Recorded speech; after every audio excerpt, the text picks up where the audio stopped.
Mr. Secretary, in conclusion, I appreciate you appearing before us to testify on FY 2027 budget request.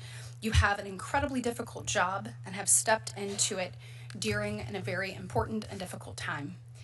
I want to thank you for your service to the people of the United States and your commitment to keeping them safe.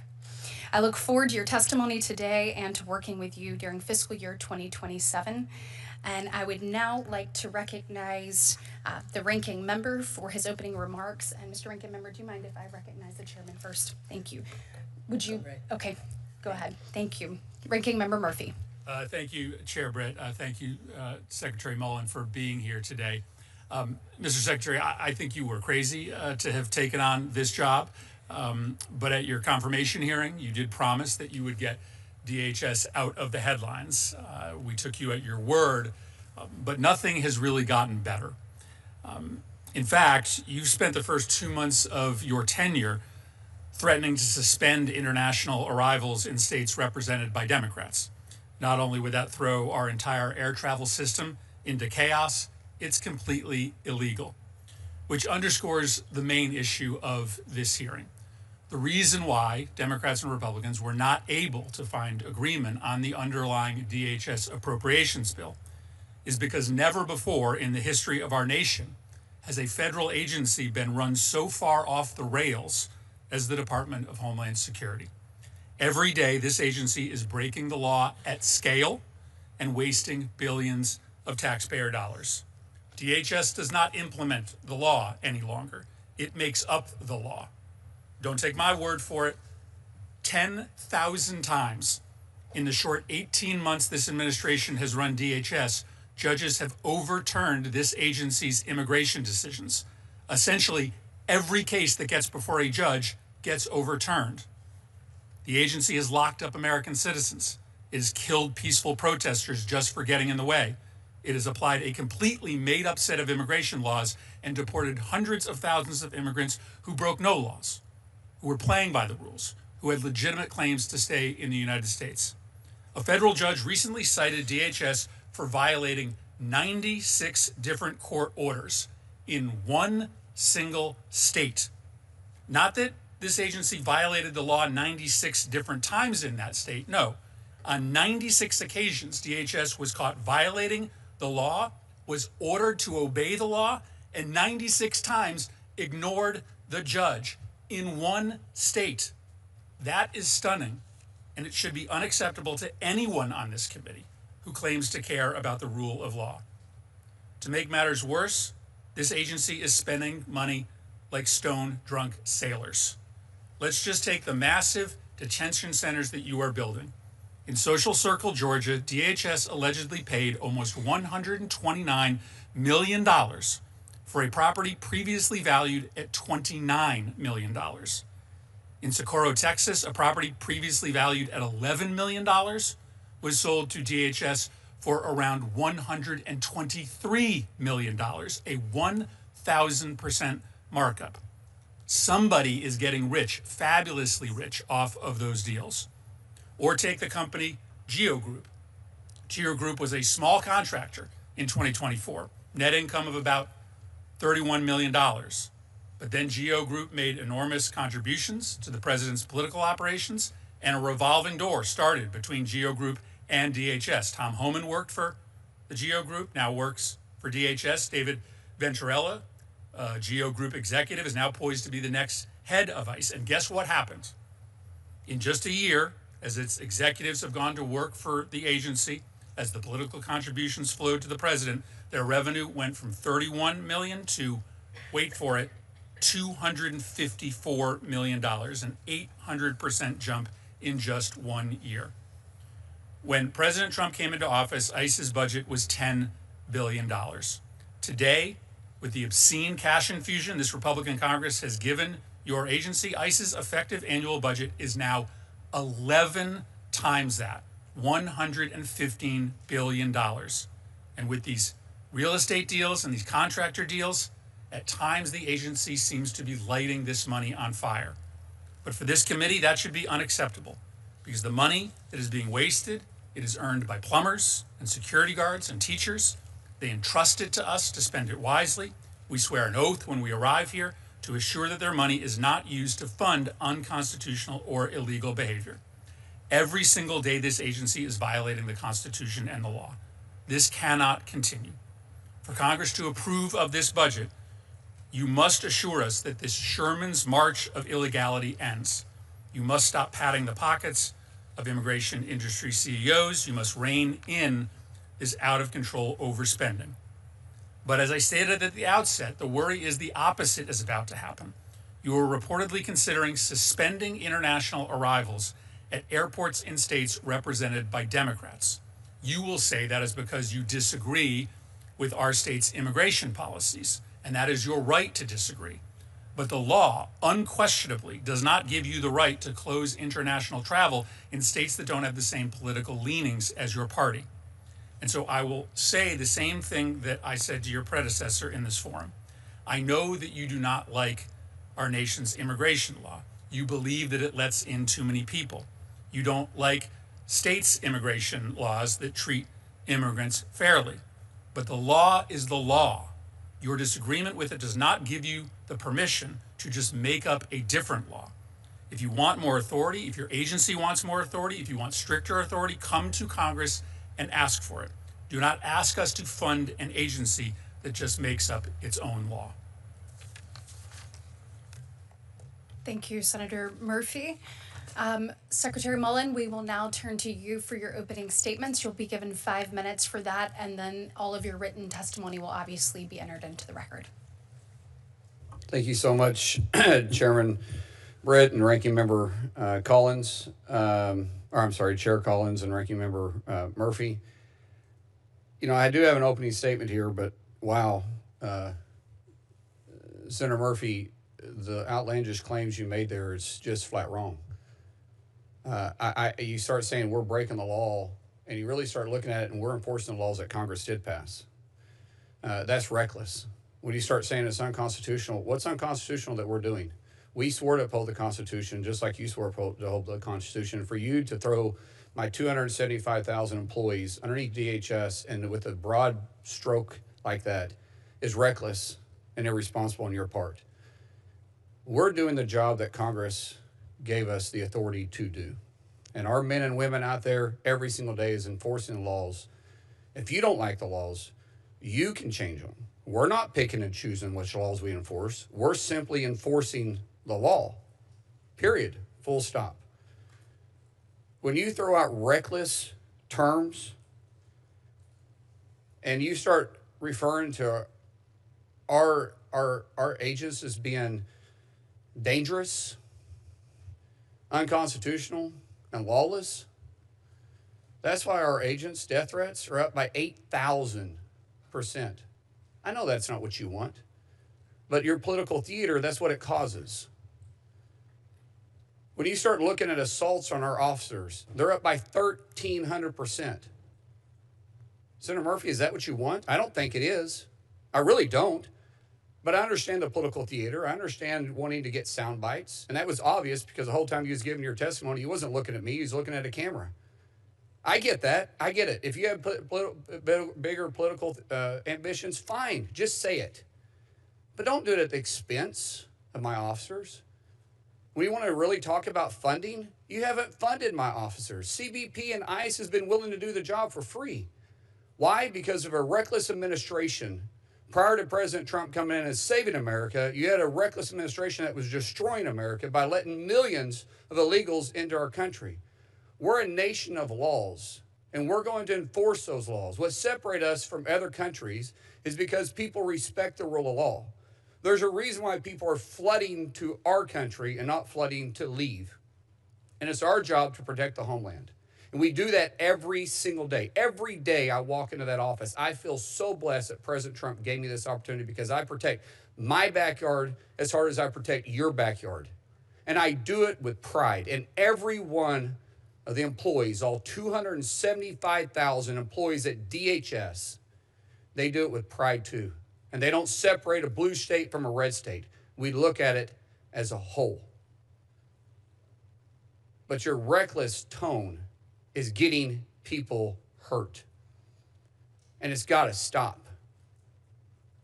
The fact that CBP and ICE hasn't been funded now for a historical amount of time is absolutely appalling. It should never happen. But yet we're playing political games. If your party is for open borders and an amnesty, then be honest. Because if ICE can't do their job, then who's supposed to be getting the illegals out? That's what they are stood up to do. That's what Congress passed and gave them the authority and created the agency to do. If you don't want Customs and Border Patrol, and their job is to control our borders and the custom entry points, if you don't want them, then be honest with the American people and say, we want open borders. But don't sit there and accuse us of a bunch of stuff that you know yourself isn't true. Now, I'll go back to this. It's an honor to sit here in front of you. I take it with great pride to be Secretary of the Department of Homeland Security. And I'm surrounded with great men and women every single day I walk into that office. Regardless of what you say or some other people say, we're doing a great job. And we have a zero-fail mission, and we take that to heart every day. And one of the people that I'm surrounded with is Troy Edgar, my deputy. I couldn't do my job without the people around me. And so thank you, Senator Britt. Thank you, Ranking Member Murphy, for allowing him to be up here with us. Because some of the questions he may be better suited answered. With that, I yield back. Thank you, Mr. Secretary. We're going to go into the question and answer portion of the hearing. Each member is going to be given 5 minutes of time for their questions. The senators are going to have an opportunity to ask those questions in order of seniority and then arrival.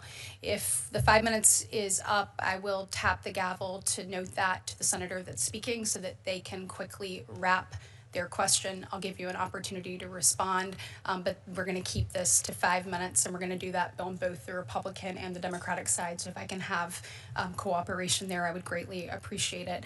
And then I'll go ahead and start. We are honored to have both Chair Collins and Vice Chair Murray with us here on this subcommittee. And Vice Chair Murray, I will turn to you first. Okay. Well, welcome, Mr. Secretary. I think from where I sit, I think it's pretty fair to say that DHS under President Trump has been a debacle. From day one, we saw rampant abuse of power and corruption, from awarding millions in no-compete contracts to companies with direct family ties to DHS officials, to blatantly politicizing disaster relief and slow-walking or outright blocking funding to blue states like mine, to making this country less prepared for disasters and leaving communities in the lurch. And then you have the absolutely shameful, unacceptable, un-American conduct we have seen from some of ICE and Border Patrol members. After Republicans gave nearly $200 billion last summer in their big ugly bill, with effectively no strings attached, President Trump and Stephen Miller built up a paramilitary force and essentially promised it immunity and set it loose on some of our American communities. We all witnessed the consequences. A family heading home from a basketball game that was tear gassed, a priest in Chicago shot in the head and body with pepper balls, an American citizen dragged out of the house in the freezing cold in his underwear, Renee Good, Alex Preddy, others murdered in broad daylight. Those actions shock the conscience and have shocked the world, which is horrified by what has unfolded on American streets. So, going back as we negotiated the FY26 DHS funding bill, I fought very hard alongside my Democratic colleagues to secure very basic reforms to make sure nothing like that happened again. Steps like requiring body cameras and ensuring that the footage is retained and available. Restoring basic training and hiring standards. Requiring warrants. Ending racial profiling. Banning enforcement actions in sensitive locations like schools and hospitals and houses of worship, taking off the masks and requiring visible identification. Those are very basic protocols the American people overwhelmingly support, and, by the way, police departments follow every day. But unfortunately, after weeks of back and forth, and at times good discussions and good progress, Republicans did ultimately walk away from the talks to enshrine those protections into law.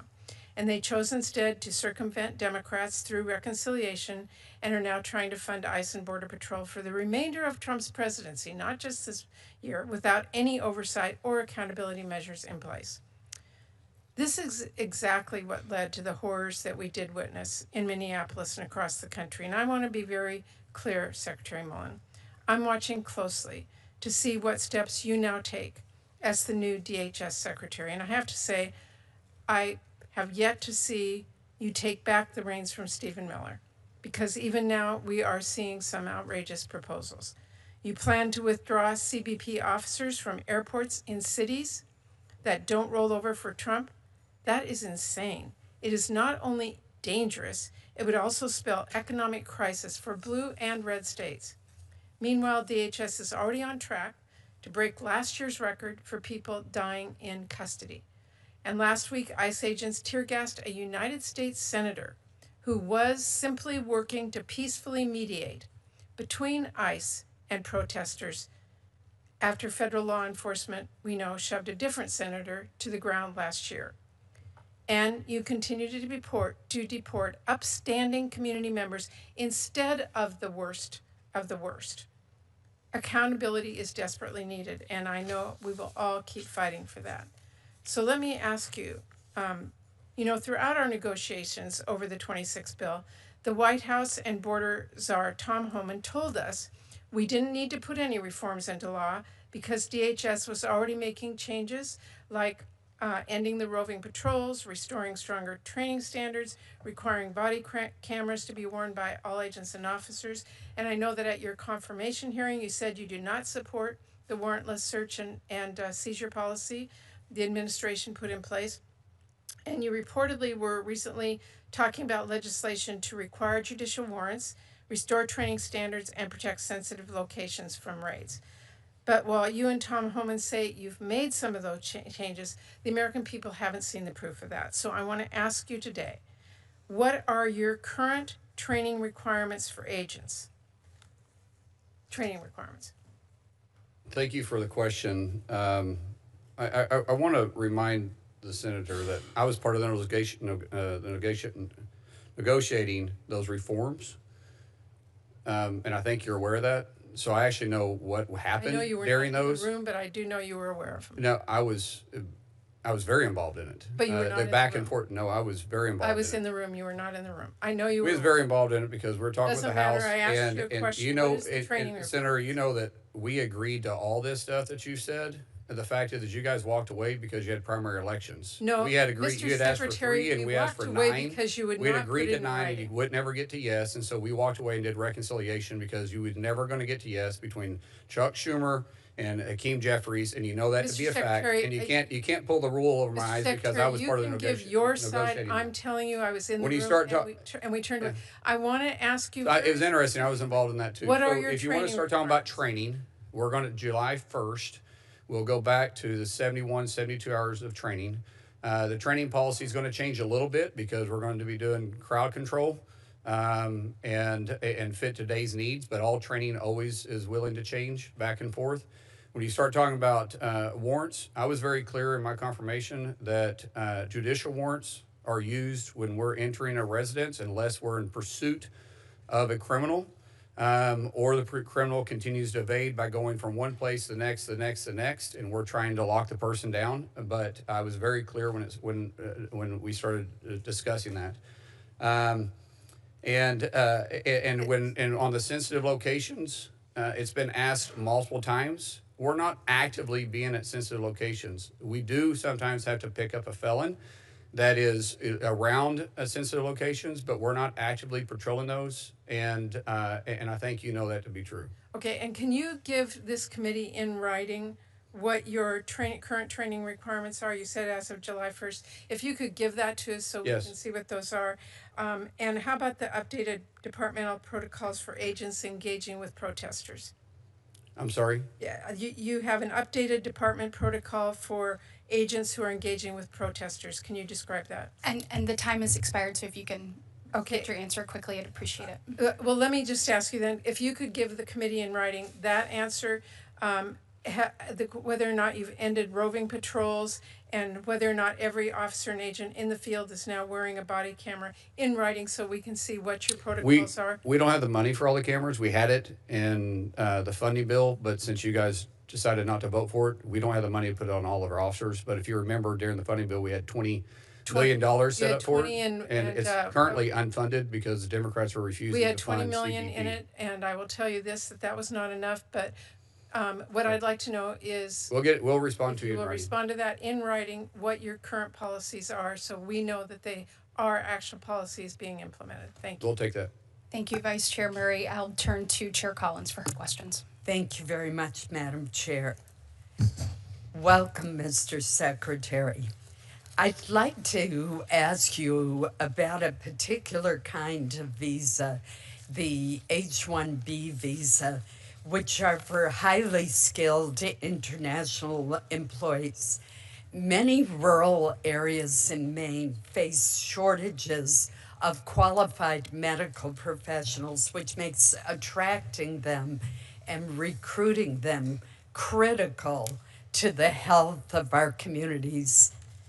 Well, I can understand why the administration might consider assigning fees to H-1B visas in the tech area or other sectors where there's a significant domestic workforce. That's not what we're talking about when it's medical providers for rural areas. I want to give you an example of a hospital in Presque Isle, Maine, that's in northern Maine, very close to where I grew up. And recently, this rural hospital was forced to pay the $100,000 H-1B fee for a much-needed surgeon. Would you be willing to consider carving out an exemption for medical professionals from this fee when a community can demonstrate that there is not a medical professional available? Senator Collins, thank you so much for the question. We looked into this. I'm misunderstanding when you and I visited a tad bit about this.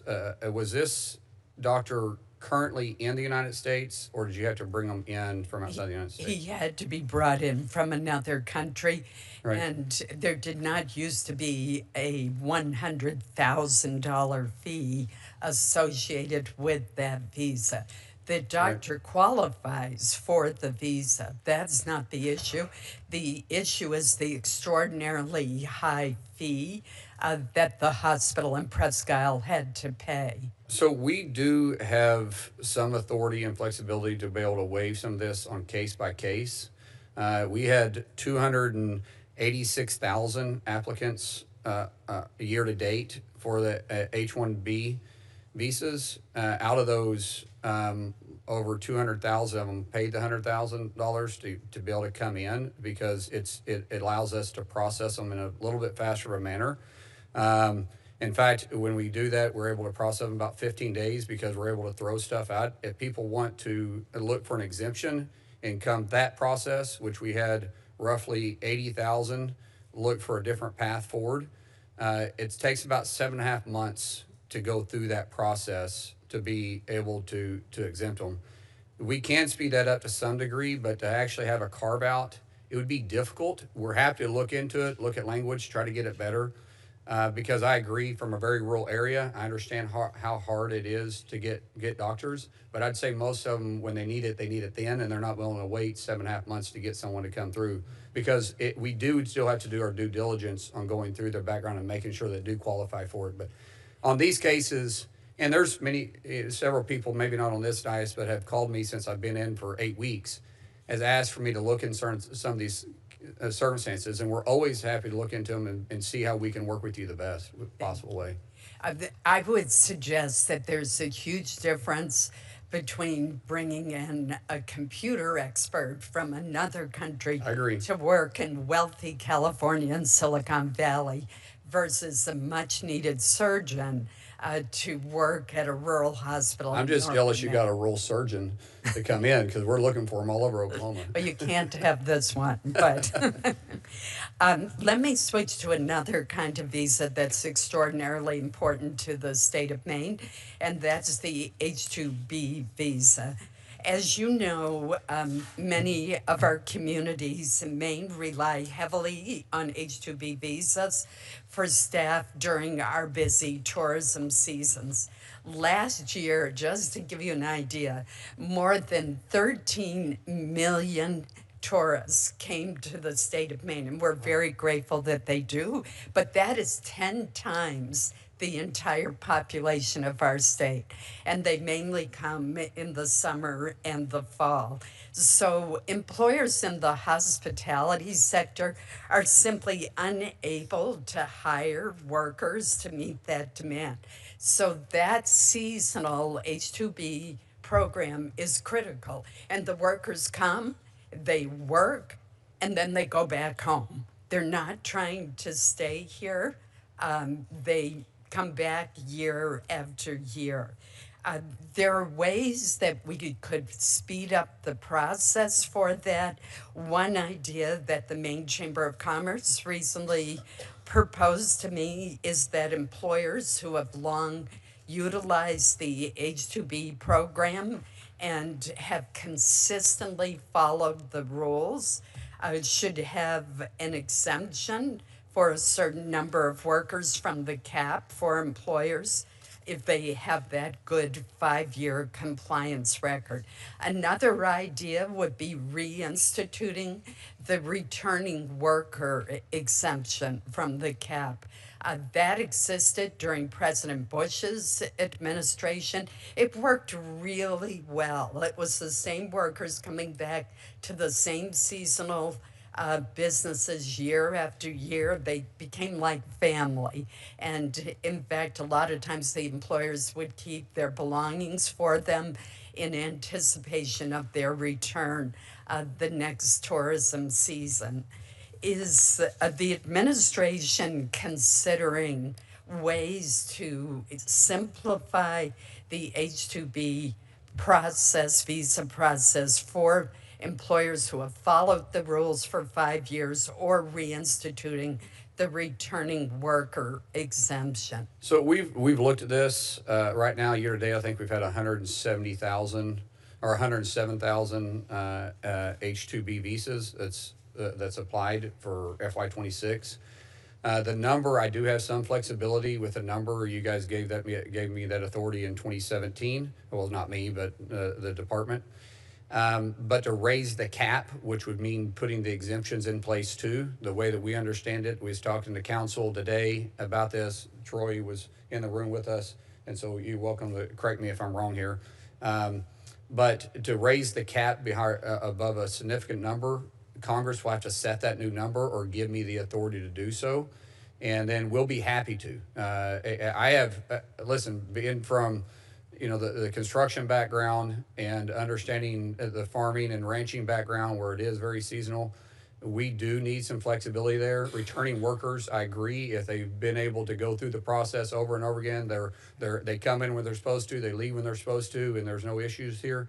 I'd be happy to do something like that and streamline the process. We have been working with USCIS to try to streamline this. That's one of the most challenging things I have since I've walked in as secretary, is that we have handcuffed ourselves through so much bureaucracy that we're trying to cut back and get to the basics. And any way you see that a system can work better, Senator Collins, I'll be happy to work with you, but I'm limited on some of my authority. Thank you. Thank you. Roy, you have anything to add to that? Okay. Mr. Secretary, you have now been at the department for just over 2 months. I realize you were there for just a little over a week. My beard has turned gray. I can see it. I can see it. You were there for just a little over a week when the president actually submitted his budget request. So I know you probably had very limited opportunity to provide input into that while fully supporting, obviously, what was put forward. I do want to ask you, from your perspective, in the 2 months that you've been there and looking at the request in front of us, what do you believe is most critical people that we invest in there at the Department of Homeland Security that's in front of us today to make sure that we keep our border secure, but we keep Americans safe, and that the mission of Homeland Security, you're able to fully execute that? Thank you. The biggest issue we're having right now is with personnel, because we went through a historic shutdown.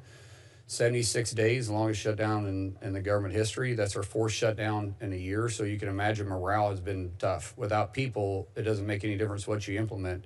You're going to fall short. Now, as I said when I first walked in that building 2 months ago, I inherited the greatest group of people, the most dedicated, patriotic workforce in the nation, because they're all there working, still showing up for free. But some people couldn't sustain it. It's unrealistic to think that someone's going to show up and commute back and forth, because there is no buses that stop out in front of St. Elizabeth. There isn't the metro that has a metro stop right there. Everybody has to drive or pay Uber to come back and forth, so it gets very expensive for them. Some couldn't sustain it, and we lost a tremendous amount of workforce, in fact, about 8%.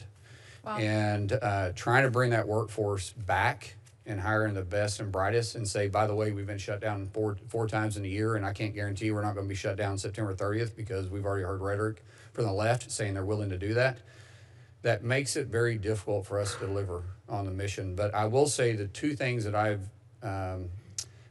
recognized that needs to happen, Chairman or Chairwoman, is, can I just call you Chair? Yeah, I like that. That's or good. friend. Yeah. For that one too. Works. But the two biggest things that we have is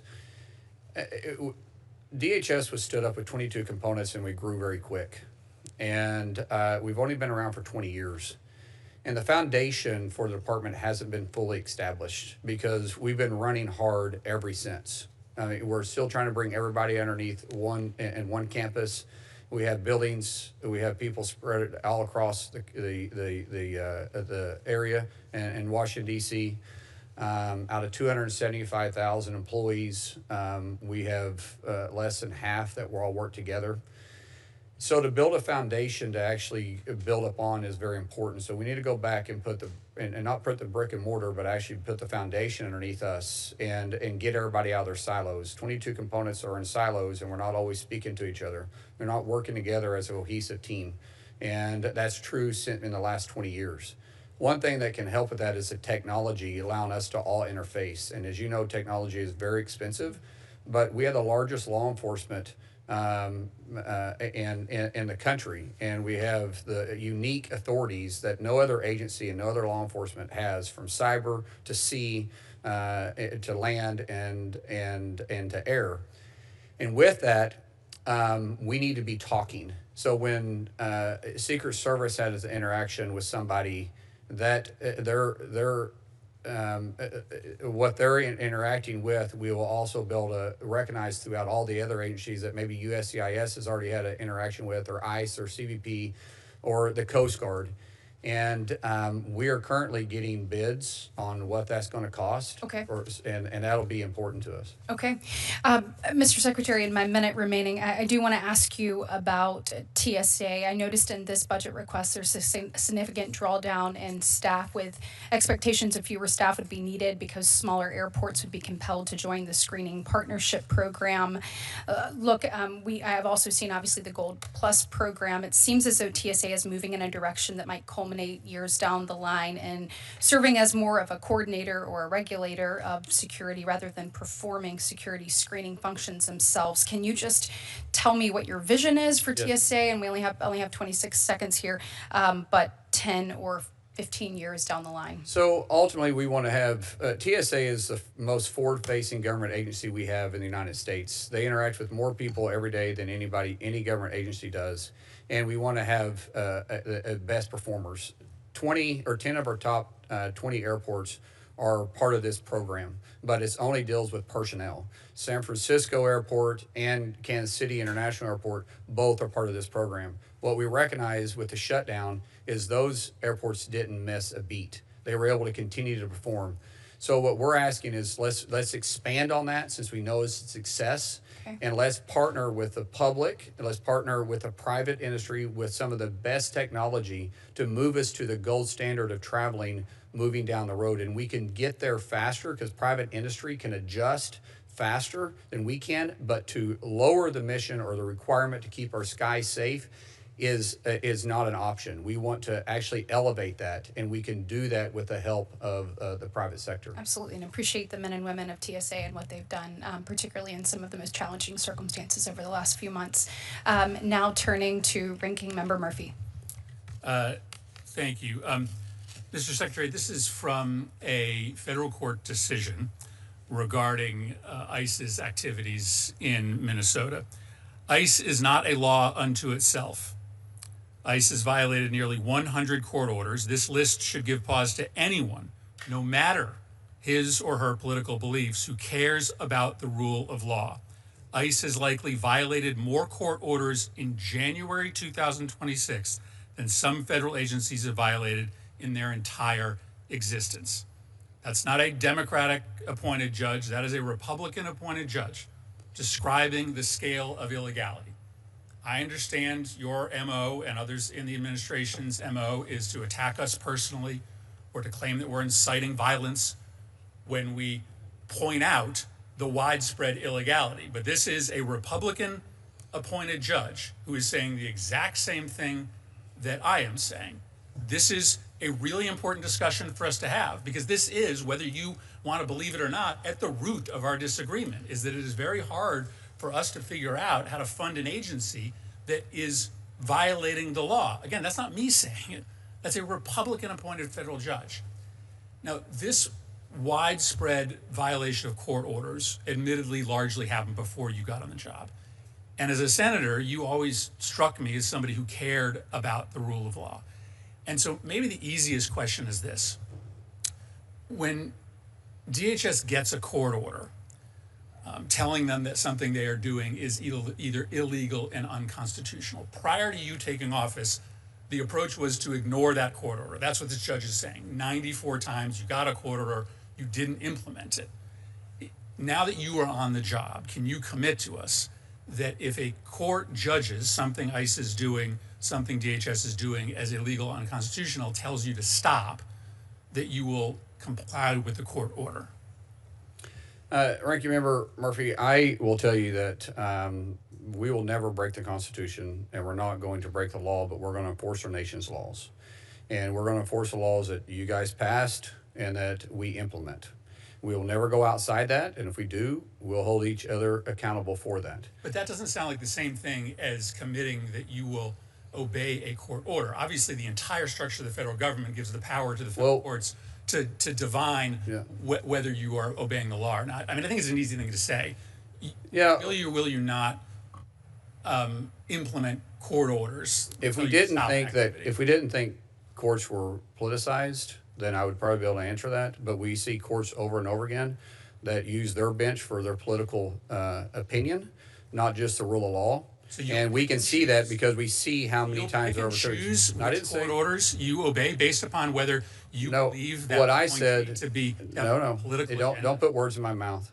What are you saying then? What I'm saying is we'll enforce the law and we're never going to break the Constitution. You just said that you will not follow every court order because you Chris or Senator, don't start putting words in my mouth. That's not what I said. I said I will never break the Constitution. We're going to enforce the law. Will you implement court orders when they tell you to stop an activity? You're making an assumption on court orders I haven't seen. Will you not? I am going to enforce the law, and I'll never break the Constitution. I think. Listen, if you're a Republican or a Democrat on this committee, you should be really freaked out. We should be really concerned about the rulings that come out of the courts and how often they get overturned. It falls apart if you are telling me that they fall apart when you have a judge that makes a political opinion from a bench, and they're outside the law too. Not all judges are above the law, but sometimes they think they are. That's why we see lower courts get overturned by higher courts constantly. Let me ask you about what's happening in Delaney Hall. You said that detainees are protesting there because they want their, quote, ethnic food. I have 3 official letters that were sent to the administration from about 300 detainees there. It won't shock you that there's no mention of ethnic food in these letters. These letters allege that there has been spoiled food, delayed medical treatment, sewage backups, undue pressure to sign deportation paperwork. Madam Chair, if I could submit these letters for the record. Without objection. Nowhere in these letters is a demand for ethnic food. They describe pretty horrific conditions. This administration has defunded the ombudsman, the independent office that used to exist inside DHS that would do an independent investigation of claims like this. Can you just tell us, if you're taking these claims seriously, these allegations seriously, and looking at them, or whether you've prejudged this to be, as you stated, about a demand for ethnic food? These seem pretty serious, and it seems like you would want it. So since the history of that facility being open, not one single health violation has been written. In fact, just recently, the state of New Jersey's health inspectors went in. They didn't find one single violation. But if you compare it to what the state prison system is, state prison system, they have 3 prisons that are in deplorable conditions. Quote, that's what the health inspector said. Delayed health care is average of 32% delayed within 48 hours. We have more health. We have 2 times. No, yes. Are you doing an investigation on these allegations? Ranking member, this is why I have this expired, information, is because I went through and looked at it and looked at what we have. 0 health inspections. Not everyone is a health inspection allegation. You made some pretty damning claims saying that there's deplorable conditions. Or not? I said we looked into it. Health inspectors were just there. Time is expired. And we had 0 violations. 0 violations. I'd also like to point out, this is one of the things that we had included in the bipartisan appropriations bill, was an inspector general that would have been able to investigate the conditions there at different detention facilities, and it's one of the reasons why, yet again, and I appreciate Chair Collins' work on making sure that that was incorporated. Senator Kennedy.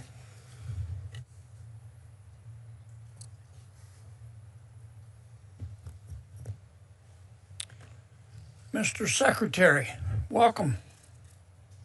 Thank you. Mr. Secretary, do you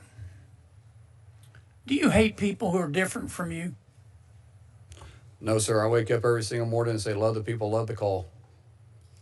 Do you support the rule of law? Absolutely.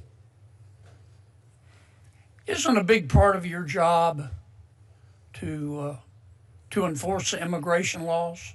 Yes, sir, it is. Can we agree that illegal immigration is illegal? We should all agree on that. Yes, sir. How many people do you think the Biden administration allowed into our country in violation of our immigration laws? Unfortunately, they didn't keep good records. We don't even know how many kids were let into the country. Estimation is somewhere around 340,000 kids that we're trying currently to look for. With the numbers are estimated between 12 and 20 million came in illegally over the 4 years of the Biden administration. And President Biden ignored the immigration laws with the cooperation and indeed, in some cases, the encouragement of some members of Congress, did he not? Yes, sir. That's my recollection of it. Why do you think the Biden administration and some of my colleagues, your former colleagues, why do you think they believe in open borders? Sir, I have my theory behind that, and I would love to entertain the thought, but I'll try to keep my thoughts to myself and just do my job here. But I think I know my theory is pretty strong. Well, tell me about it.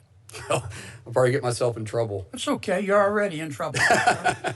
Yeah, but I don't know if this is a place to give my thoughts. I try to work in facts as much as I can, but it's hard to explain why they would allow that many people to come in and turn our streets into lawless cities and lawless towns.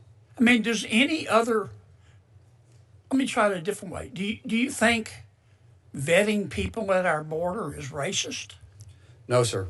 It's exactly what we should do, because we're charged, CBP and Department of Homeland Security is charged with keeping our homeland safe. We have to know who's coming in. We catch terrorists on a weekly basis trying to enter this country illegally or already entered this country illegally. Do you think vetting people at our border, it sounds like you do, is prudent? It is absolutely vital to the job we do to protecting our homeland. And every other country vets people at the border. They should, yes. What happened at Delaney Hall? Well, a lot of claims were made, and they just absolutely weren't true. The first one came out and said it was overcrowded. We have today, I believe, under 700 detainees there. It's licensed for just over 1,000 beds. We have twice the square footage at Delaney Hall than the state penitentiary does in New Jersey. They said that the medical condition was horrible. We had twice as much medical staff per person than the state penitentiary does in New Jersey. What happened with the protesters? Well, the protesters is interesting. The governor and the state officials were going out and saying that they were peaceful protesters and ICE was agitating them. That all changed when the governor finally allowed the state police to do their job. And by the way, they're professionals, and the locals there were absolutely professionals. When they came in, they quickly realized these aren't peaceful protesters. These are rioters. Were some of the protesters or rioters violating the law? Absolutely. Every time you verbally assault an officer by not saying that you're, whatever words you want to use, but when you say you're going to kill them and all their family, that's against the law. That's violating federal policy. When you put your hands on an officer, we had officers bit, we had officers scratched, we had officers poked, we had officers hit, we had objects thrown at them, we had car windows smashed in. All that is a federal crime and punishable, and we have zero tolerance for it. And those that we could arrest then, we did arrest. Those that we have on video, we're going through the video today, and we will eventually find you and arrest you as well and charge you.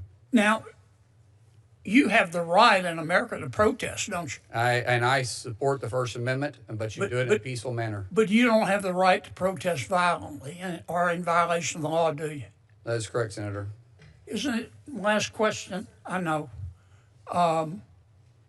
Has it been your experience that most cops, most Border Patrol officers, most ICE agents will leave you alone unless you do illegal stuff?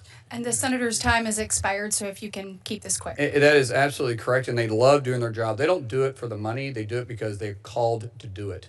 And regardless if you're a local PD, you're a sheriff, you're state, or you're federal, all of them are willing to do their job because they feel called to do so. And you're not, for the most part, there's always a few bad apples, but for the most part, those officers, unless you're breaking the law, they're not going to bother you. Okay.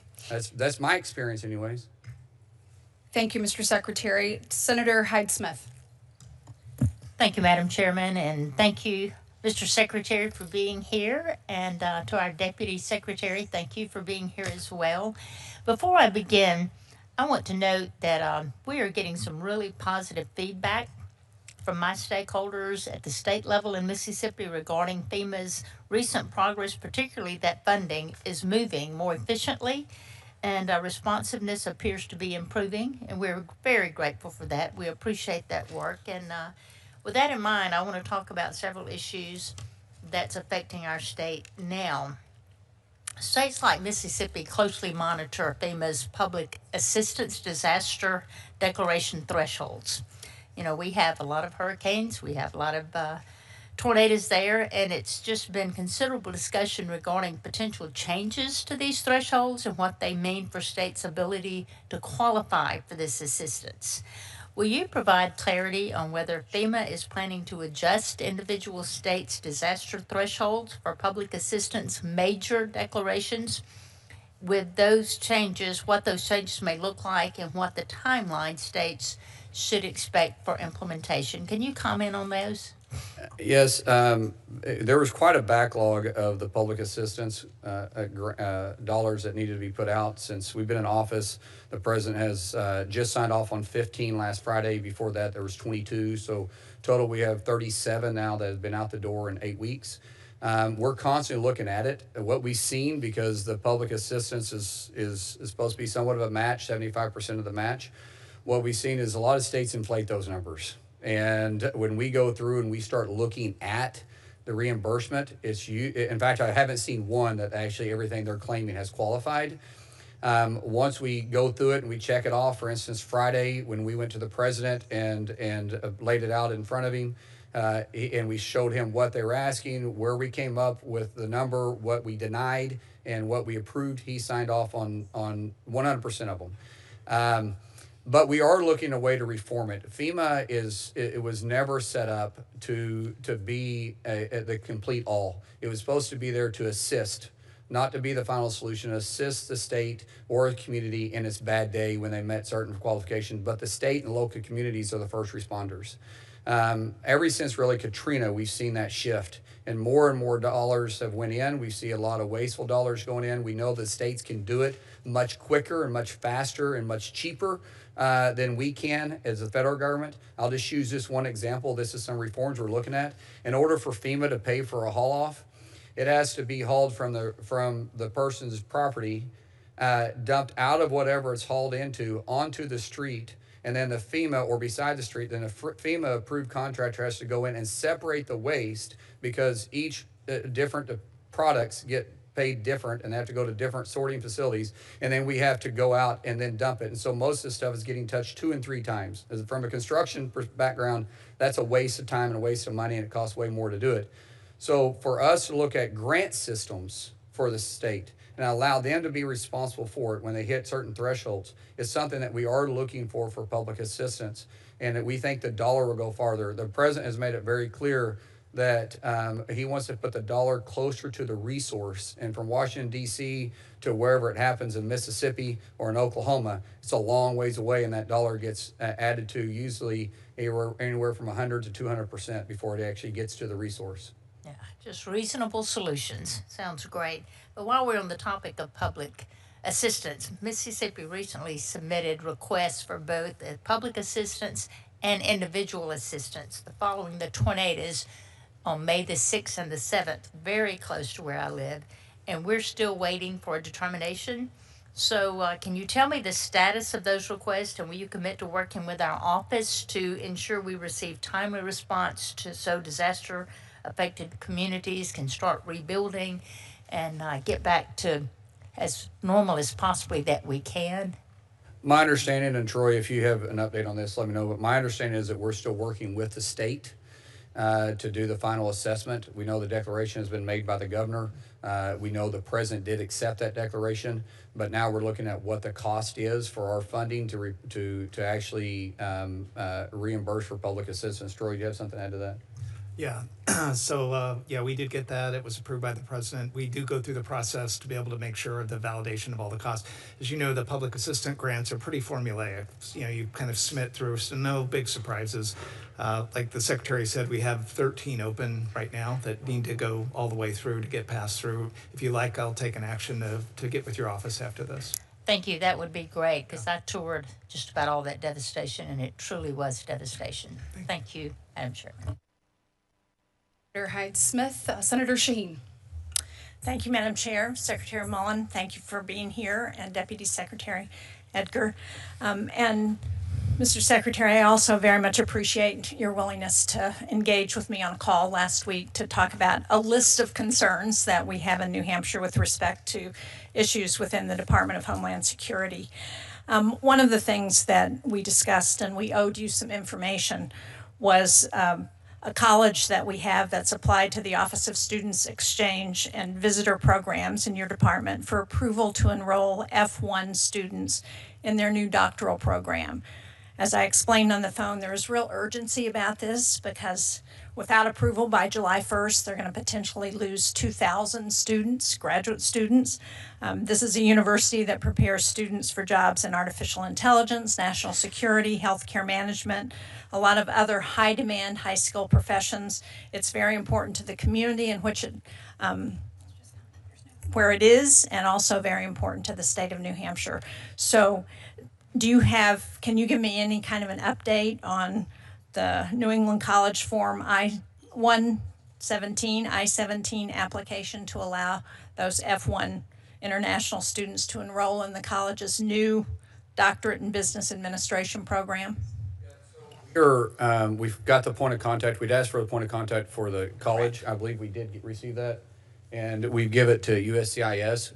we could give you an update. I don't think there's going to be much of one because we just talked about this Thursday, I believe.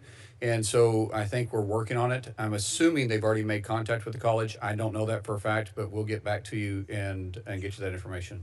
Okay, when we last talked, they had not yet heard from the department, so I appreciate that, and as I said, there's some real urgency If about they haven't heard an back answer. from them, they will hear back from them today. No, well, tomorrow. Thank you. I very much appreciate that. The other issue we discussed was one affecting our northern border in New Hampshire. We have very difficult communications across our northern border, and we border Canada, Vermont, Maine, and New Hampshire are all there in a very small region. We don't have good cell service in much of that part of New Hampshire. We have a cell tower that we're trying to get up in Pittsburgh, New Hampshire. We have a cell company that is prepared. They've gotten power from Canada. We've gotten Canada to bring power down to the station, and they are still waiting for an application that has been into DHS since March.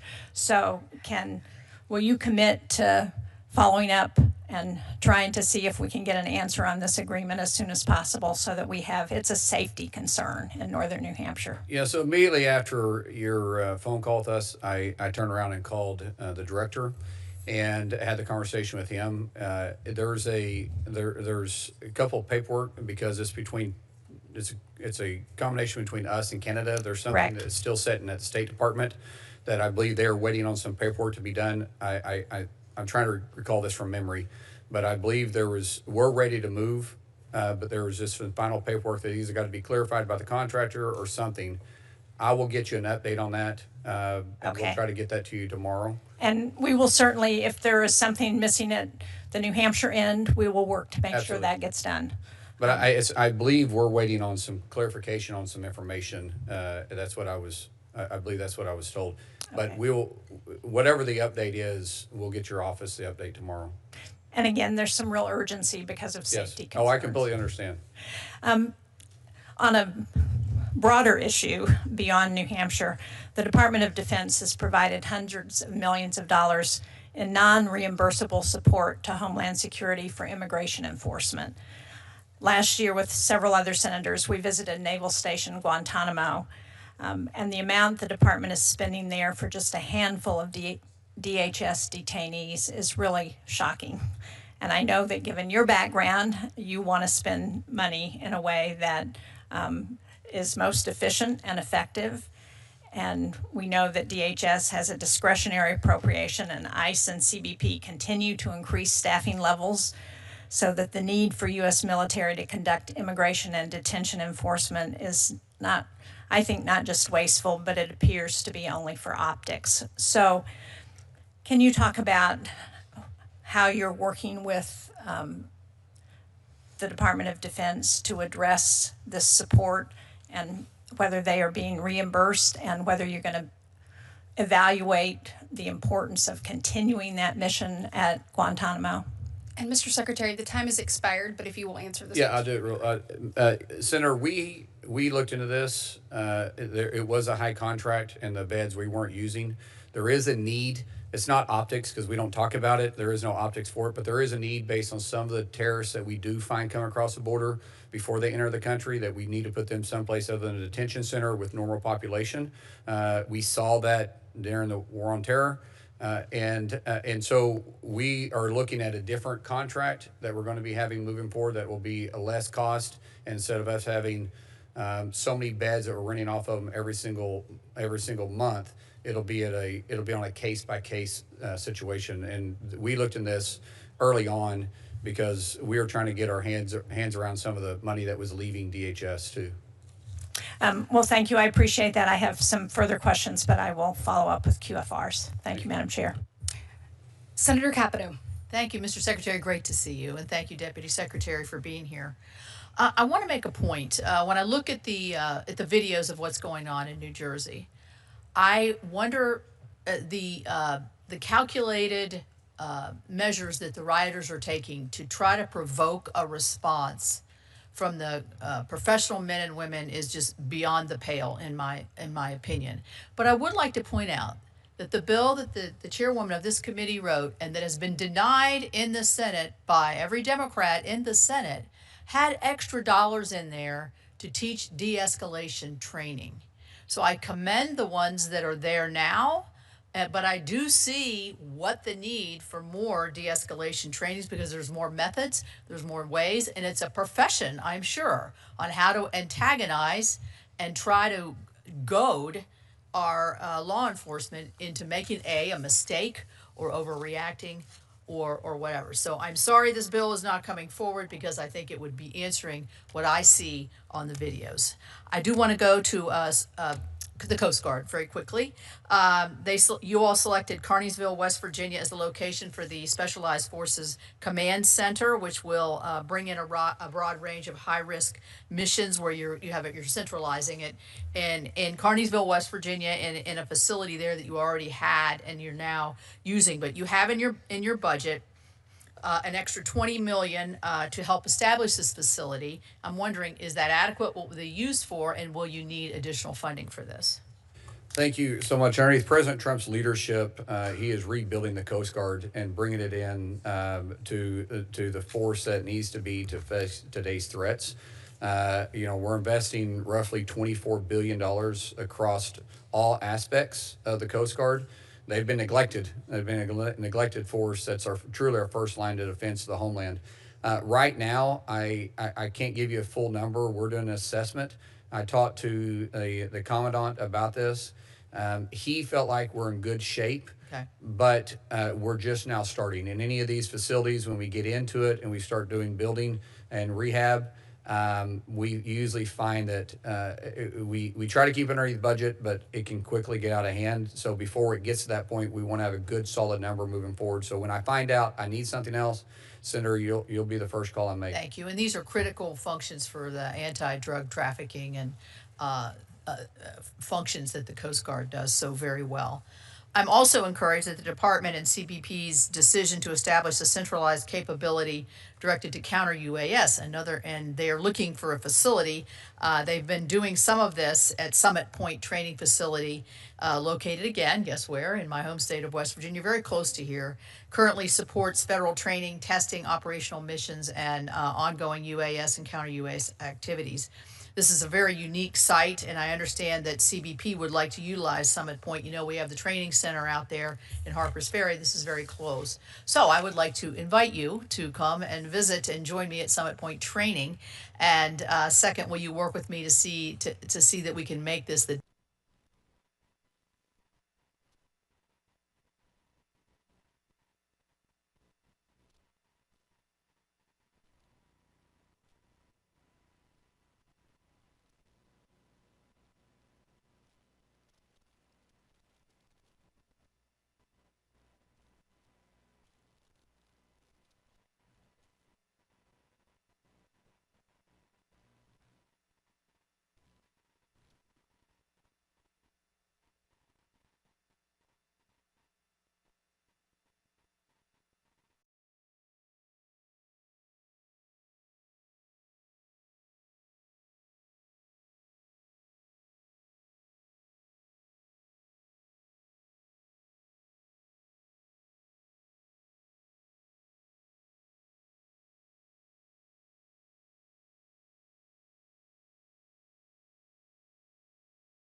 language included in this raised the bar for surveillance technology, requiring and defining autonomous capabilities, even the types that have been fielded at scale for years. So my question is, how is DHS ensuring that systems being procured with reconciliation dollars are tested and will operate autonomously as they are required? And I understand that's my last question. Yes. So we have 5 contractors right now with these autonomous towers. All 5 of them have passed the test. They all have set standards that they've got to go through. from what we had last time around. We've changed it a little bit because technology has changed. We are seeing now the cartels are using more UAS and more technology than they have in the past. But we see that these towers are moving in the right direction and could really be beneficial with the new AI technology. But we're not completely there, but we're definitely moving in the right direction. But we've had 5 contracts awarded to 5 different companies. They've all 5 passed the same test, and they're all performing on today's needs. Thank you, and I appreciate your good work. Thank you. Thank you. Senator Peters. Thank you, Madam Chair. Deputy Secretary Edgar, welcome to the Senate. And Secretary Mullin, welcome back to the Senate here today.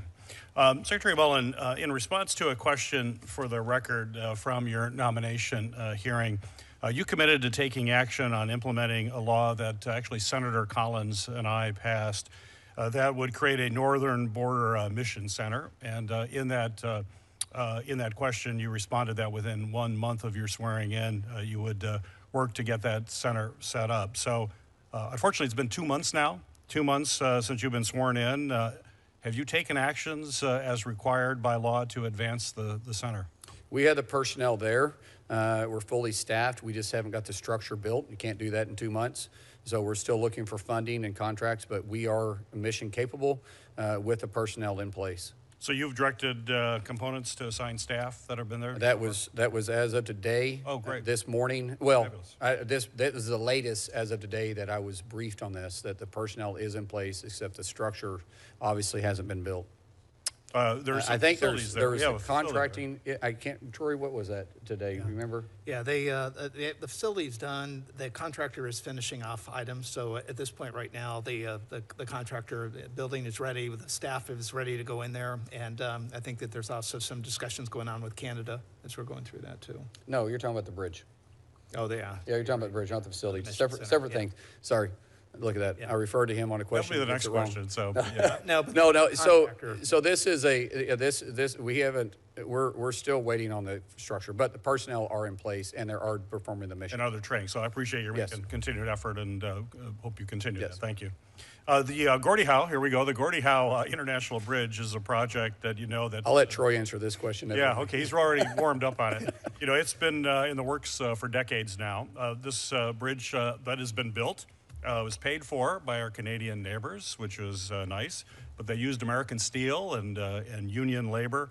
And it's actually going to be a critical component for not just Michigan, but for the country. As you know, it's the second busiest border crossing in North America.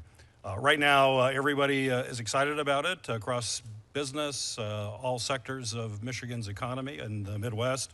The only person that I know, there's one billionaire that's against it, and that's a person who owns a competing bridge, a private bridge that's competing. Other than that, there's just universal support. So my question, this is to Secretary Mullin, or you can defer it, but is DHS and specifically CBP prepared right now to facilitate trade and travel at the bridge? Yes, we are. Once again, we have the personnel dedicated, ready to move. The contractor hasn't signed off on final stuff. He had a deadline the 1st of May. He didn't make that deadline, so we're still waiting on that to take place. We're prepared, we're staffed, we're ready to go. Once that's done, there's still negotiations between Canada and the United States. That's not within DHS. That has to be resolved.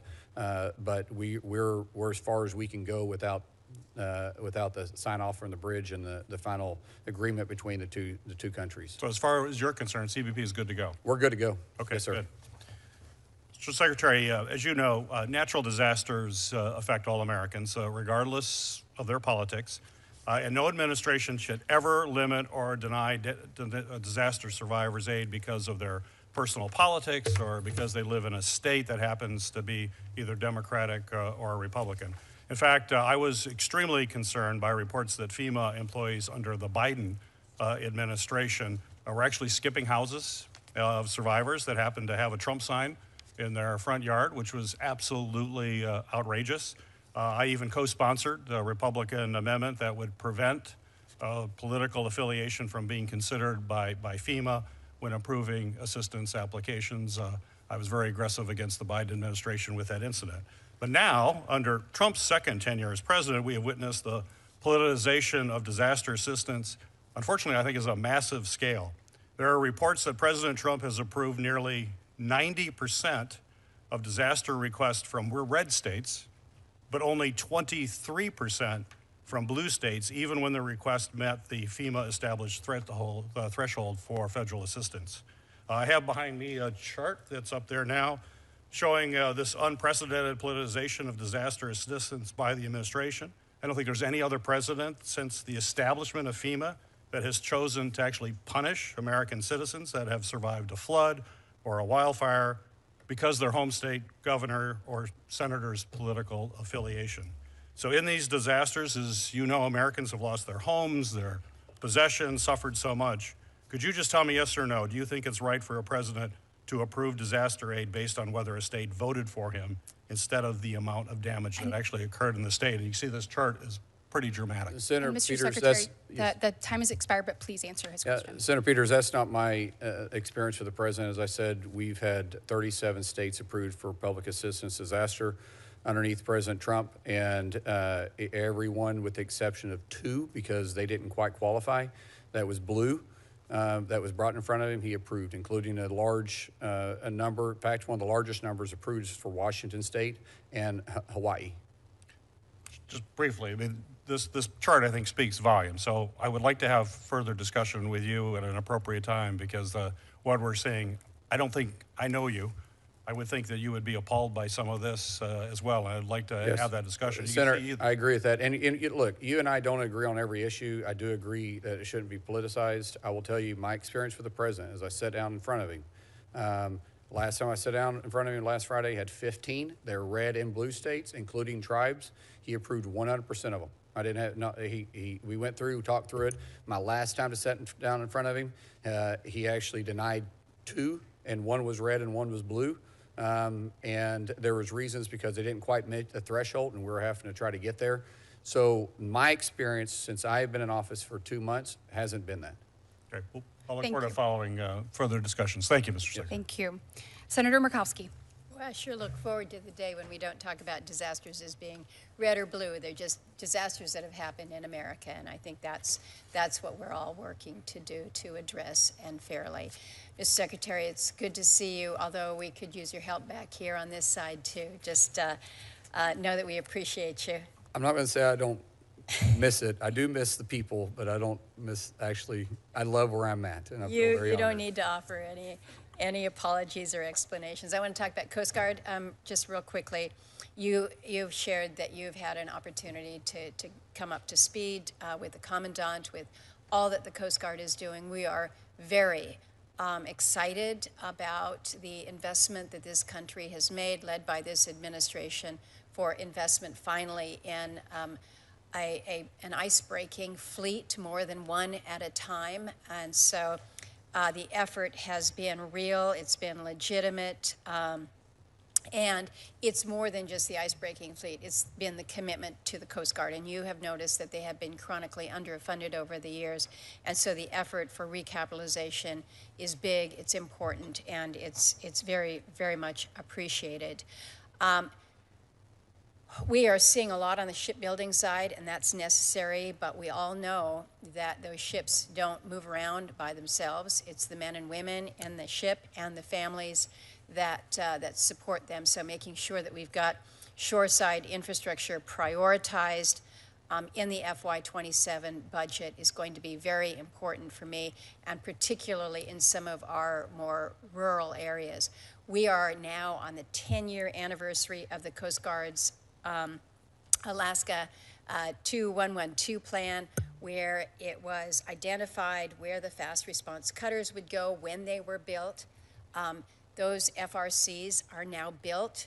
They're hanging out in other communities because we didn't keep up with the shoreside infrastructure in Seward and Sitka specifically. So your teams are on this, but know that as I'm looking at the budget on Coast Guard, I'm worried that we're not being as forward-leaning on the shoreside infrastructure that we need to be for these 11 Arctic security cutters.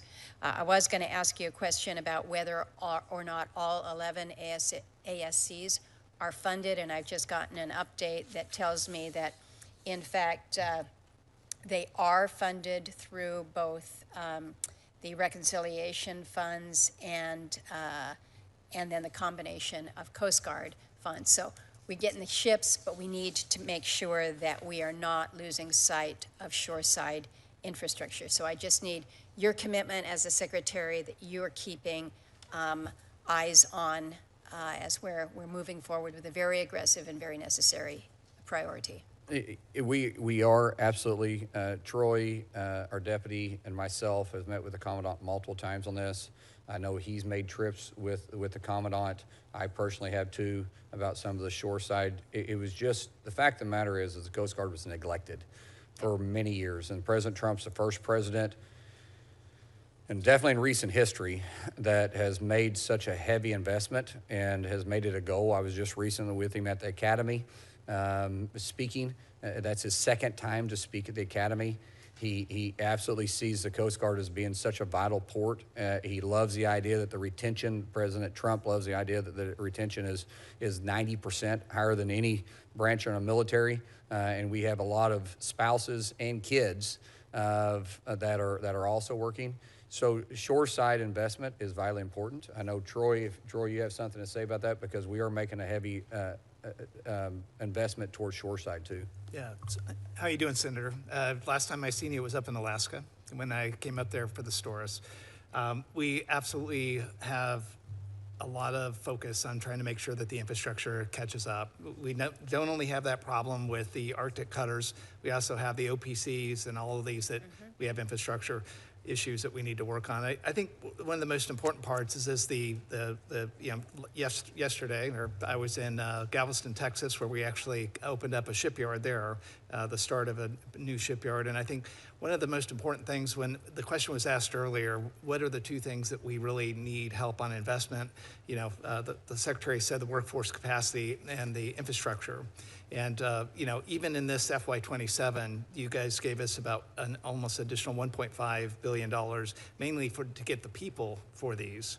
So what we've been trying to do is balance both getting the folks that we need to be able to actually run the assets that we're going to be getting from this, and being able to get the infrastructure in place. So you also have the unfunded liabilities that you also submit, and we would continue to work with you, and I could work with your office and anybody within the Senate here and the Commandant to make sure that we are defending and putting that priority first. And I appreciate that, and I know that I'm out of time. It's hard to get the people unless they know they're going to be able to have decent housing. We're excited about the opportunity to be home porting more of these Arctic security cutters in Alaska, and anticipating announcements on that soon. But these communities need to get going now to help build this out.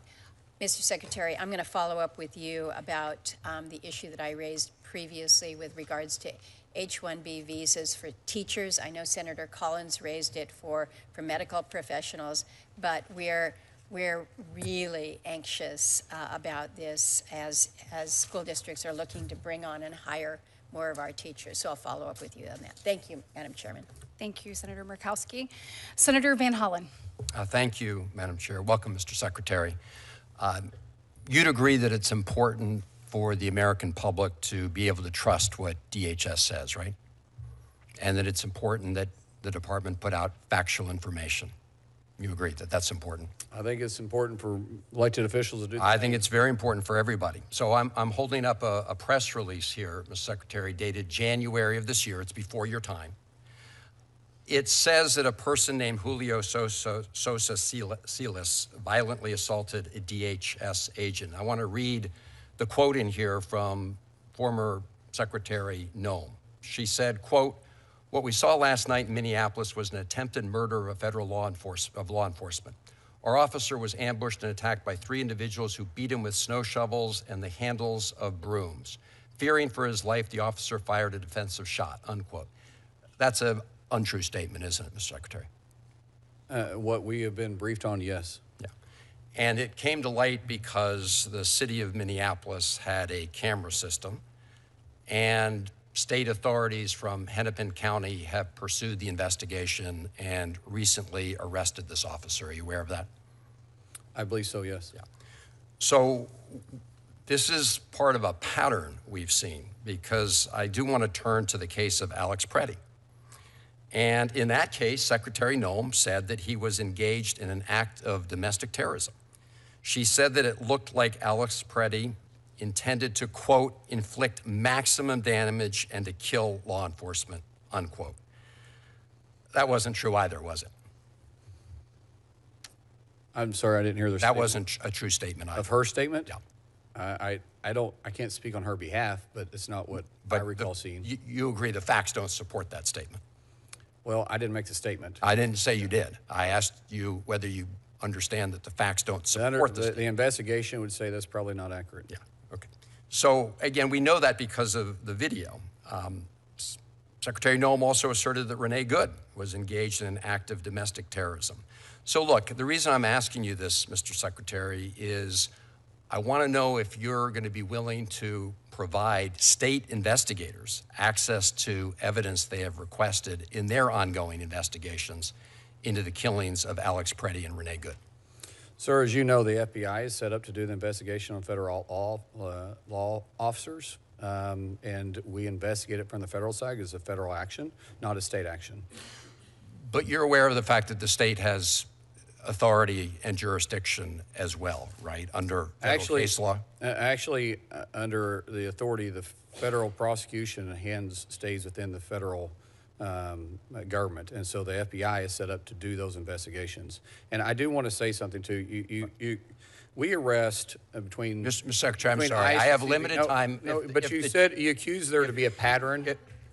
If the chair is going to permit additional questions, I was answering what you said is a specific pattern. questions. You made an accusation that it was And a I meant, pattern. and at Mr. CDC Secretary, I went on. There was a accurate. pattern. The did say there Secretary, was a pattern. Secretary Noem said the same thing. But you said all there's a statements pattern, regarding not a pattern. So That's a we pattern. arrest, She we said it arrest was Renee over Good 1,900 too. people a day. There Mr. is not a Secretary, pattern of this. Please, the That's reality an exaggeration of words. Words matter. They do. And I will tell you, you of all have people a should know false- that words you matter. have a- And so yes, when you say they there's are. a pattern, there's not a Yeah. pattern. Oh, I would say 3 in a row is a pattern. No, sir. Secretary. That's not a Well, pattern. We arrest Let's get out the 1,900 people dictionary. or more, Put a your day. semantics aside. The reality is this is a big There problem. is no semantics behind Because- this. A pattern of 3 people and we know, average 1,900 a day is not a pattern. You've just acknowledged your predecessor made statements that were not factually accurate.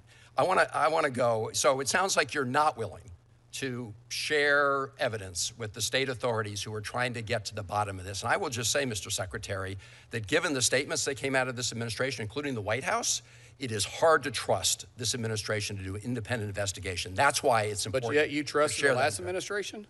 I didn't. I'm talking about giving it to the authorities No, I'm just of saying, Minnesota. calling Apple what an Let apple me is ask or calling you. orange I want what to an ask orange is. you. Don't sit Mr. there and Secretary, start picking one administration to believe and another administration not to Mr. believe. Secretary, just please calm down. I'm going to ask you about Kilmore Abrego Garcia. Are you aware of the fact that in that case, he has agreed to be removed to Costa Rica and that Costa Rica has agreed to accept them? No, I'm not. Okay.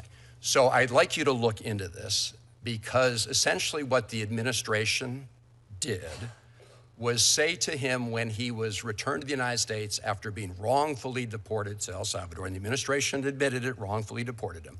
After he was returned, they leveled new criminal charges against him. And they said to him, if you plead guilty to these criminal charges, we'll send you to Costa Rica. And if you don't, we'll send you to Liberia.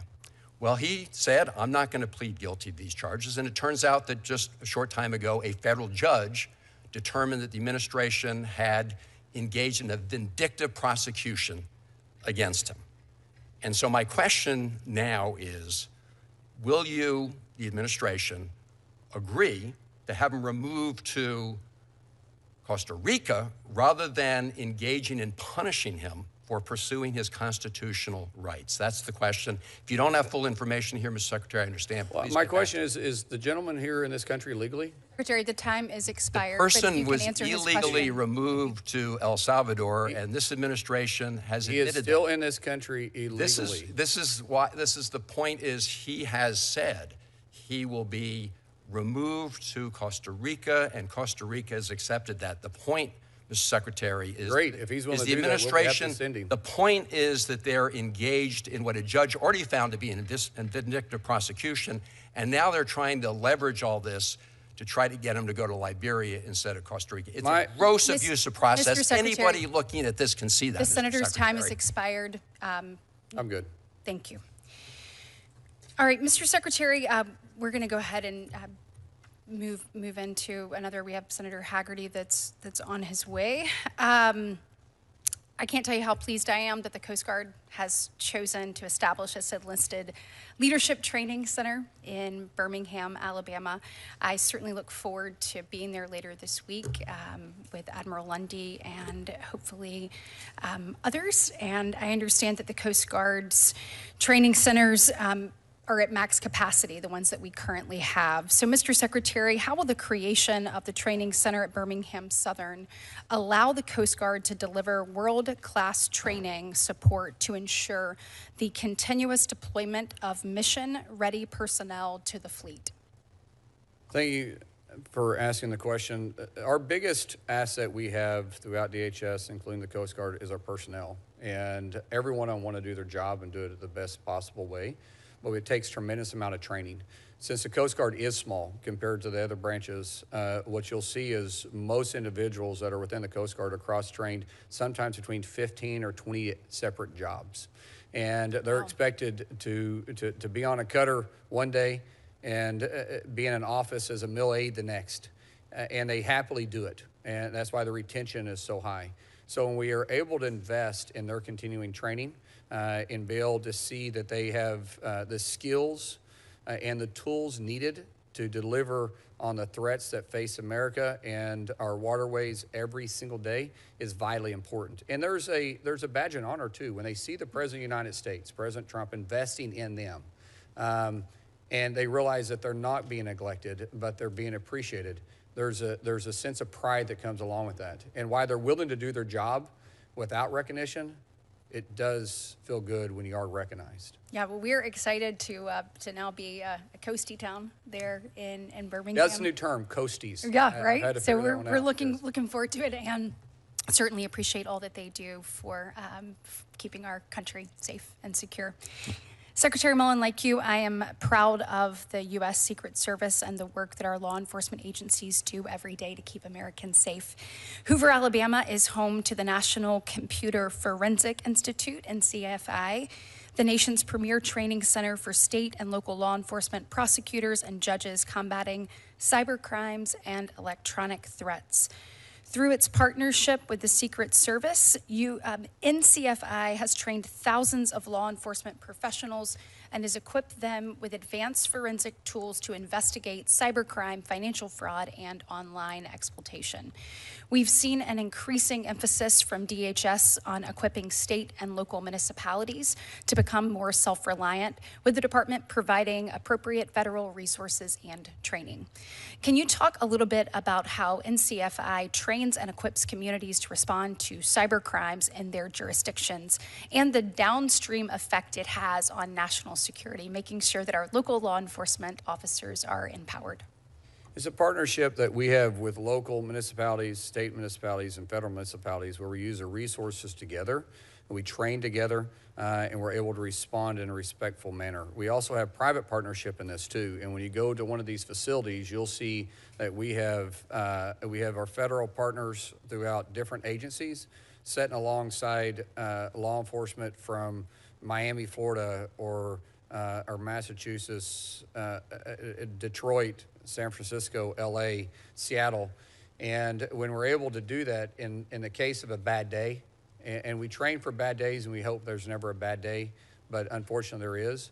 When you see that, you can see that the communication is better. We always debrief after a bad day and we always find a better way to do it. But because we're used to working together and we had that partnership, it allows the bad days to go a little bit smoother. And Secretary Mullin, the FEMA Review Council's final report stated the council recommends reviewing all existing FEMA programs and maintaining those that are critical to our national security.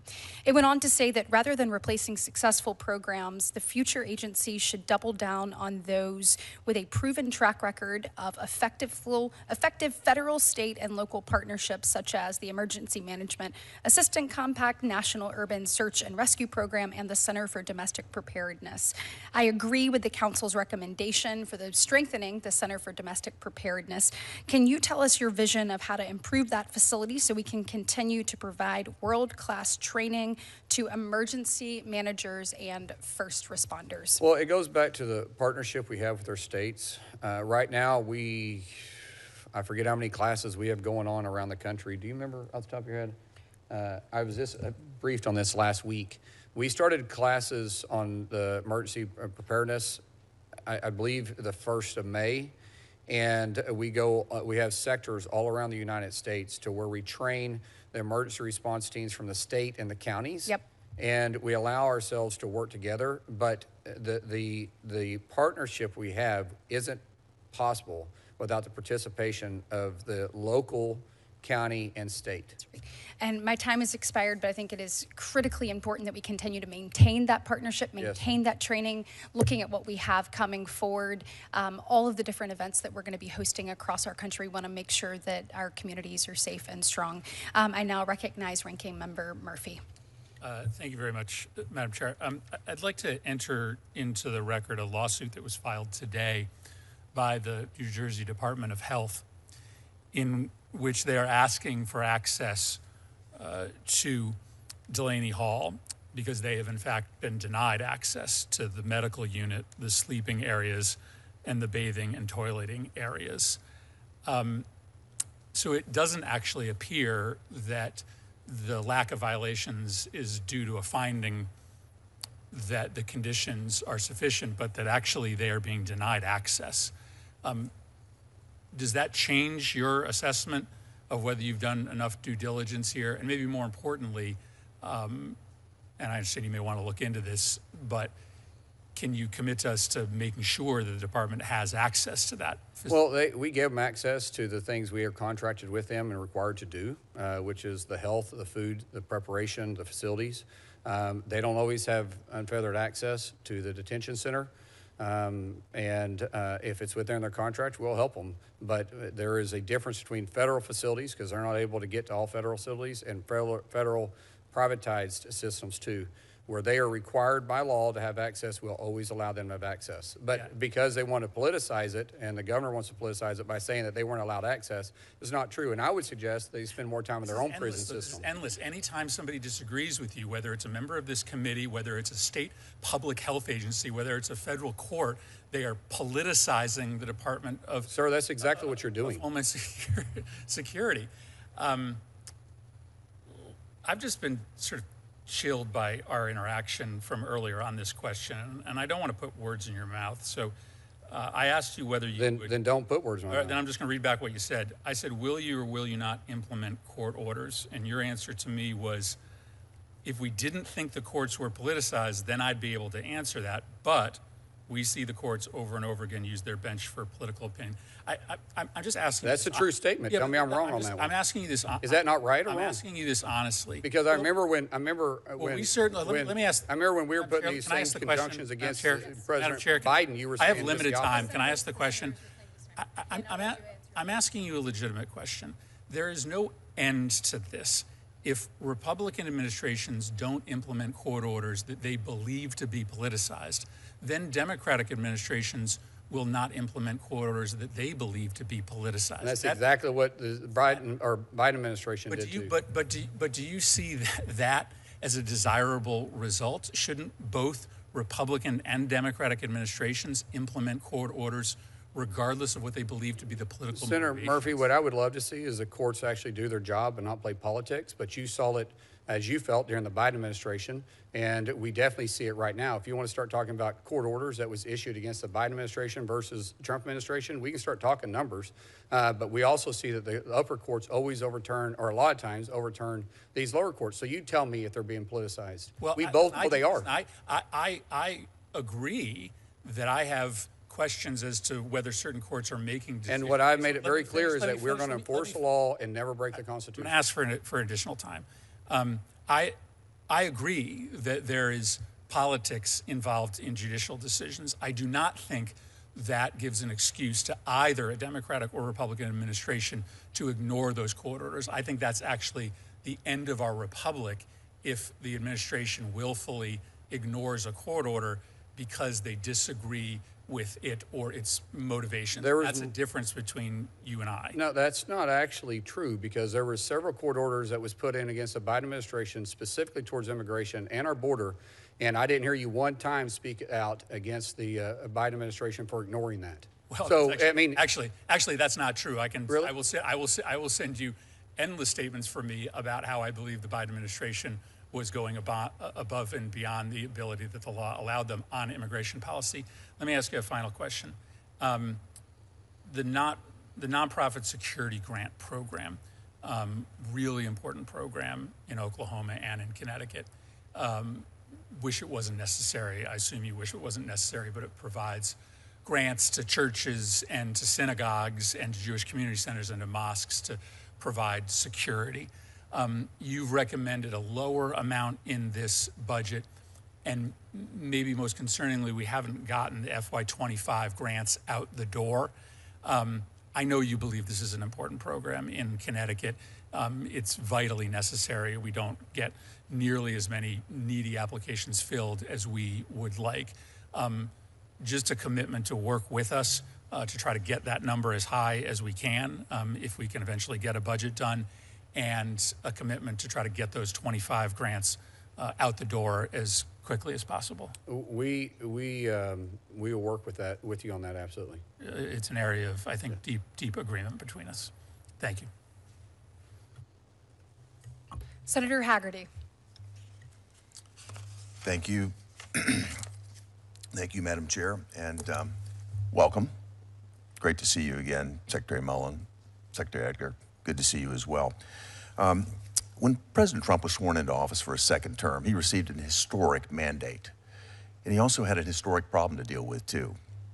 If you think about it, millions of illegal aliens invaded our country. Over 700 Iranians were released into the system under the Biden administration. In my home state of Tennessee, in 2025 alone, 41 Tennesseans were murdered by people that are here in this country illegally. 41. That's 41 harsh reminders that the consequences of failed enforcement aren't just politics. They're being borne by American citizens every day. Now, the Department of Homeland Security has secured the southern border, but we've still got a problem. And that is that we have sanctuary cities inside the United States that are harboring millions of people that are here illegally, that are improperly vetted, at a time when we have major national security threats. Look no further than what's happening in the Middle East and the fact that we have at least 700 unvetted Iranians here in this country right now, and I guess we don't know where they are. So, Secretary Mullin, I'll turn this first to you. Could you describe how you've been able to secure the border under the circumstances and what you're able to do and what you need to protect us in the homeland, given the fact that we have so many of these people still resident here in America, particularly in these sanctuary cities? Thank you so much for the question. And sir, I didn't know there was 41 that's just in my state, in Tennessee that was in 1 year. I had no idea. That's heartbreaking. That's 41 too many. So underneath President Trump's leadership, he's made securing our border a staple to his presidency. We're building miles of fence every single day, which creates more, or not every day, but every week, and is pushing the choke point more and more to a centralized location. Just recently, we discovered a tunnel that was being used by the cartels as the first tunnel we have discovered in many years, and it's because of President Trump pressure between the cooperation from state, local, federal, and the DOW. We're able to really combat that illegal crossing, allows us to focus more inside the state too. We're working with USCIS. We're seeing a lot of these illegals that are traveling back into the United States by leaving the United States, by going into Canada and then trying to enter back in. The cooperation we have with Canada on the border, they have flexed hard. We're seeing less Iranians getting into the country, but we're seeing more arrests taking place. As they leave, we're able to vet them as they go back and forth because of our cooperation. But it is still a major concern. We arrest terrorists on terrorist lists every single week here on the side of the United States, either trying to enter or ones we have looked for, sought them out, and found them. And by arresting the worst of the worst, we're able to get them off our streets and sometimes break up their network. Well, I think the fact that you're dealing with terrorists on a daily basis, that Weekly, we know that they're weekly basis.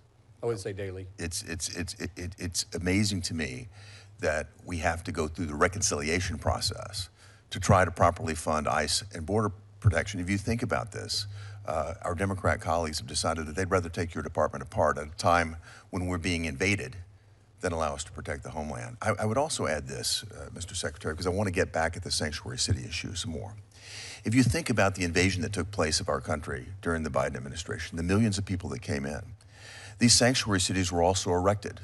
Why were they erected? They were erected as magnets to attract these people that entered the country illegally. What does that have the effect of doing? Bringing those people into the sanctuary cities that are, guess what, located in blue states, also has the effect of altering the electoral map of the United States, because these people are counted in the census for the prospects of actually counting electoral votes, allocating, I should say, electoral votes and congressional districts. Very intentionally, I think, the Democrats collapsed the southern border, created sanctuary cities, brought illegal aliens into these sanctuary cities where they refused to enforce the law, and then benefit from the fact that that disproportionately creates representation, congressional representation, and electoral votes. And when I put this to the vote, when we voted on the floor of the United States Senate, every single Democrat voted to continue this process when I tried to stop it. I think that belies the motive here. And I'd just like to know what further resources you might need with respect to sanctuary cities to address this. Unfortunately, what happens in sanctuary cities is we're seeing a pattern where sanctuary cities creates a safe haven for the worst of the worst to stay, but they don't just stay there, they push out. And they push out in the surrounding communities and sometimes in the surrounding states. And when we get on their trail and we start pushing them, we find them going back into sanctuary cities because it creates a sanctuary for them, knowing that local and state officials are not going to actively go after them. And then they find that they get pushback when federal agents, if they're ICE, NCIA, or other agencies go in and try to find them. The resources we need is just to cooperate with us. Why are we having to fight state officials and federal officials on enforcing the law? That seems to me should be common sense. It seems like some of these places we go to, they're more interested in protecting criminals than they are actually protecting law-abiding citizens. All we're trying to do is arrest the criminals that shouldn't be in this country illegally. The worst of the worst that are, I mean, every day we arrest rapists, we arrest child molesters, murderers, drug traffickers, weapon traffickers, money launderers. Every single day I get a report on my desk. And it's not just one or two, it's several or even more that we report every single day that we have arrested on our streets in certain hotbeds where we're flexing, that we're getting these people off the streets. Everybody, Republican and Democrat, should agree that that's the right thing to do. Madam Chair, may I ask an extension for just one further question? Can just quickly do this so we'll wrap it. This has to do with FIFA World Cup. I worked very hard to get this here. Russia, China worked very hard to get it to Morocco. We did get it to North America. The Canadian ambassador to Japan, the Mexican ambassador to Japan both worked with me to get the Japan League vote, which turned the tide to bring it here. I'm delighted to see it here, but I'm also very concerned that in 2 weeks' time, we're going to have millions of people coming to see one of the greatest sporting events in history. How are we going to protect our homeland, given the fact? Well, and Mr. Secretary, time has expired, but if you can briefly respond. First of all, I'd never been to a soccer game in my life, and I'm going to one June 12th in LA, and I'm looking forward to it. The fact that I got to inherit this is pretty neat. I've learned more about it than I ever have in my life when it comes to football or soccer, is what we call it here in the U.S. We have a local partnership and a state partnership that's very remarkable, and I hope we build on it moving forward. But the shutdown has hindered our preparedness, but we are going to be prepared, and we're working every single day on it. We're locking down stadiums with sweeps. We're pushing out perimeters. We're killing choke points, creating traffic control. We're working with the states. And every city, I'll tell you, every city we're working in, they have cooperated with us, even in sanctuary cities, because I think all of us want to highlight the greatness of the United States during this World Cup. We have 78 Super Bowls in 38 days, and hopefully we pull it off with complete safety. Well, I'm very encouraged to hear that. Thank you, Mr. Secretary, for your leadership. Deputy Secretary Edgar, thank you. Thank you, Madam Chair. Thank you. Mr. Secretary, thank you for your commitment to our homeland, for keeping Americans safe and secure, and for being here with us today. This concludes the question and answer portion of our hearing. Members of the subcommittee will have 2 weeks to submit their questions for the record to the committee, which will then be transmitted to the department, and the responses will be included as part of our official hearing record. Mr. Secretary, I would ask that the department respond to those questions within 10 business days of receipt. Without objection, committee members will have until close of business on June 16th, 2026 to submit materials for the record. Thank you for appearing before us today. The committee stands adjourned.